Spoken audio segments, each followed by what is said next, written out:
This is my 1973 Opel Manta, which you've seen in some previous videos if you're subscribed. But back about almost 15 years ago when I restored this car with my uncle, we completely overlooked one area of it, and that's the suspension. It's still riding on its original rubber bushings from 1973. The shocks are probably from the 80s or 90s, and as you can see, yeah. It's pretty bouncy and wayward. It just kind of lurches around and rolls in the turns, and it doesn't have the sports car handling that it should. So I'm embarking on a quest to replace all the bushings with polyurethane. I got new shocks, Coney yellows. They actually make them for this car, which is amazing. I also got some lowering springs from Germany that are going to lower the car about 2 inches. I'm a little on the fence on whether I want to lower it or not, but let's take a look at the ride height and you'll see why. As it sits, the ride height isn't that bad, but you can kind of see a lot of the front steering and suspension from the front. And from the side, there's almost a foot of ground clearance, at least to the rocker. And it just kind of looks pretty high for a sports car. There's enough clearance to go down a couple inches. But believe it or not, it has come in handy having this much ground clearance. I've taken this thing on dirt roads at Monument Valley, and just in general, anytime you have to go into a gravel turnout or something.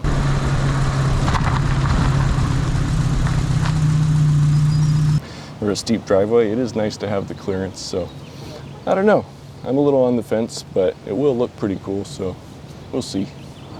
Something else I'm going to address is my tires. I love these old white letter Coopers, but they're about 13 years old as the restoration itself. And they're starting to get those dry rot cracks all the way around them, and they're really not safe to use anymore. So I'm going to be replacing these tires, and unfortunately Cooper doesn't make this size anymore, so I'm going to be getting something different. Anyway, I think this will be a multi-part video most likely, because it's probably going to take a while. I'm going to try to clean things up as I go and make it look pretty, but I am really looking forward to transforming the wayward handling of this old machine, so let's dive in. Everything is up in the air. It's amazing how easy it is to turn a perfectly good car into a non-functional paperweight in your driveway. But here we go. I took the wheels off because I actually got my new tires the same night that I shot that intro. So I'm going to start with the front. And let's take a look at what we're dealing with. So here's basically what we're looking at up front. The upper control arm is kind of a free agent, so I could take it off separately. I might do that first just to get it out of the way of the spring. The spring has this rubber isolator up top, which actually doesn't look too bad, but I did get new ones. There's nothing on the bottom, but something that's worth keeping an eye on is these perches, if you will, have a little notch where the end of the spring goes. So it's good to make a note of that for when we put these back together. It's rack and pinion steering on this, so this tie rod just ties in right here. I think I'm going to take the brake spindle off all as one unit. But as far as getting the control arms off, it should be pretty straightforward. The sway bar attaches by these big bolts and big bushings in the lower control arms. So that might be tough to get out. They're really tight.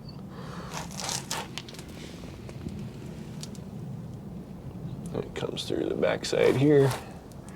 And then the rear of it has these bushings that tie in to this sort of support rail here, and then this actually has bushings as well, so I'm going to be hopefully taking that apart and putting some bushings in there. Also, in general, I just want to clean up a little bit, especially the areas that you can see from outside. So these wheel wells just have old flaking undercoating, so I want to try to clean these areas up a bit and put some fresh black undercoating here. And as far as the actual components, I'd like to clean them up and paint them black as well. One of the other things I'll probably do while I'm in here is replace these boots on the steering rack because they're totally ripped open. Might just take the whole rack off so I can clean up this crossmember. But look at that cool original factory marking there. The first step was to take off the front sway bar. These big bolts in the lower control arms were pretty difficult to remove. I had to use my big torque wrench and all of my considerable strength to take them out, but eventually got them. and then the rear mounts could come out, and I was able to push the sway bar out of the control arms. Okay, got the front sway bar out. These bushings just kind of came with it, so it's going to be interesting figuring out how to get those off and get the new ones on, as well as sliding these ones off. That's going to be tricky. That's such a tight turn there. I don't know how that's going to slide off, but we'll find out. So I started working on the passenger side and taking out the tie rod end from the spindle. So I took off the castle nut, bashed it a bit, eventually got it to break loose. Then I disconnected the brake line and capped it off with the rubber vacuum cap. Then I moved on to remove the top shock mount. It takes a special tool so you can hold the stem of the shock while you spin the nut. I eventually got it and was able to drop it out the bottom. Next I removed the cotter pins from the other castle nuts, took them off. Still working on removing the spindle entirely to get it out of the way. It's worth mentioning I'm supporting the lower control arm with a jack to hold the spring tension. Unfortunately, my camera battery died, so I missed the rest, but then I moved on to remove the steering rack. Okay, progress report. I've succeeded in making a giant mess, but also I'm about halfway done. I've got all the things off of the passenger side. The only thing that's left is this bracket. I also took out the steering rack, along with, of course, the sway bar. So now it's on to the driver's side. And I actually didn't even use a spring compressor. I used the jack underneath the lower control arm to keep the tension on it. Detached everything else, dropped the shock out, and then once it was ready, slowly lowered it down, and it worked. That's how they outlined it in the factory service manual. Wouldn't work for every application, but it seems to work okay for this. So let's get going on this side. The driver's side went about the same as the passenger side. I brought a jack in to support the lower control arm and hold the spring tension while I loosen the brake spindle and the upper control arm. There I am working away on the castle nuts with some penetrating oil, and then I got under the lower ball joint with a big pickle fork to separate it off. Upper control arm came off relatively easily. It's a really long bolt that goes through, so a bit of penetrating oil was helpful. And then I could loosen the shock using my special tool once again. And then I was going to stop the camera to capture the moment where I took the spring tension off, but I put it in the wrong mode and just got this lousy still frame. So sorry we missed that moment, but it came out smoothly. Okay, these support pieces are going to be the last thing to come off. They're 22mm bolts and nuts. There you go. Castle nuts with cotter pins on the other side. The interesting thing on this other one is there's a little heat shield on it for the exhaust, probably to protect the bushings inside. Pretty cool little factory piece.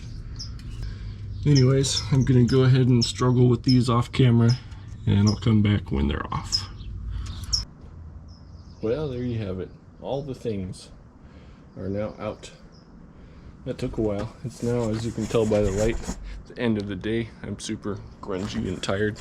Can you see my beautiful shirt, my pants? Oh man, what a mess. But well worth it. Lots got done. Let's take a look. It is empty in here. So, good time to clean everything up. One thing that's a good tip is to put all the hardware back through in the order that it came out. So if you have different washers and spacers and things like that, it'll really help you remember how things go. Some pieces like this, they have, you know, the nut on this side, the spacer, another spacer, a different spacer, big washer, bolt. So it can be hard to remember all that, so it's a good idea to keep it in this configuration until we're ready to clean things up. It's also important to keep track of left and right. I think everything for the most part is pretty easy to keep track of because it's different, except for the upper control arms. They look almost identical, but it's going to be best practice to keep them on the same side, so I'll mark them somehow. Fast forward, it's a couple days later, and of course, like a lot of you, the only time I have to do this stuff is in the evening and weekends, so I kind of sporadically work on it. But my goal has been to just clean everything as much as I can, so I've been doing some degreasing inside these wheel wells, they're a bit cleaner. I'm trying to prepare them for some fresh undercoating. And some of the areas that I don't want chunky undercoating on, I'll use some satin black chassis paint from VHT. I like this stuff. Like on some of these metal areas, I'll use the paint. And probably like here, and this brake line bracket that I don't want to get all chunky, I'll use paint. But then all these areas up here that were previously undercoated, I'll just touch up, try and get them nice and clean first. So it's kind of a struggle. I'm going to be using various wire brushes and wire wheels on a drill to try to clean up the rusty metal and prep it, get it nice and clean as much as I can before I paint it. This is one of those tasks that just takes time, and you sort of shut off your brain and listen to some good music and go to town. So I just tried to clean up all these metal surfaces as best as I could, knock down all the rust with wire wheels, and eventually I could move on to the other side and do the same.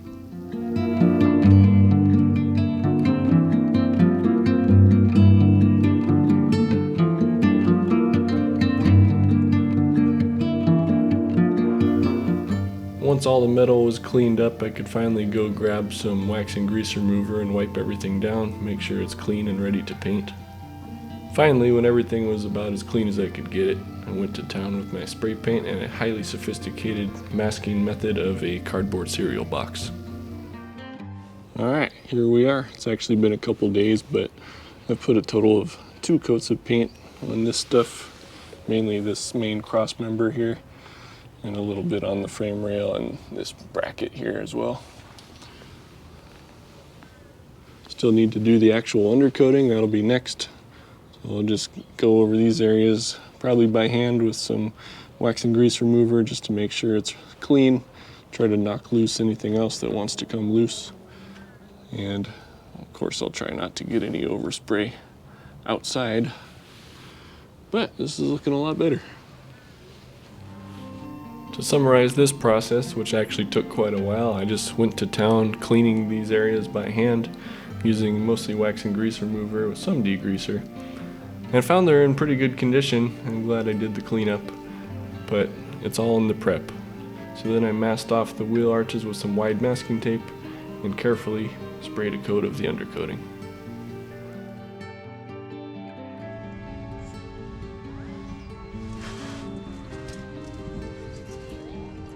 Not too shabby. Just threw down 1 coat. It looks so much better.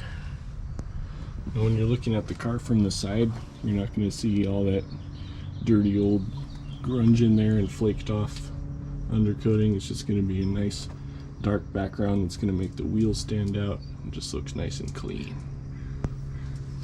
Sweet.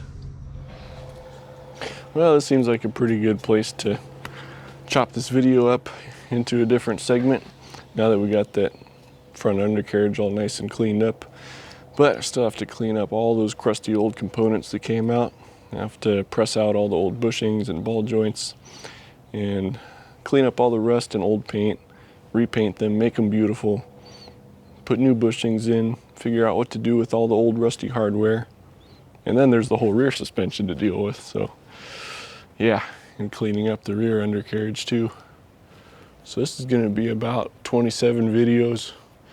No, hopefully not that many, but it is going to take a while. But luckily for you, it won't seem like very long because it'll be just edited down into little bite-sized segments. So tune in for the next one. It's going to keep getting better and better as we go.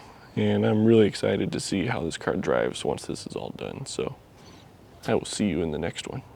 Good day.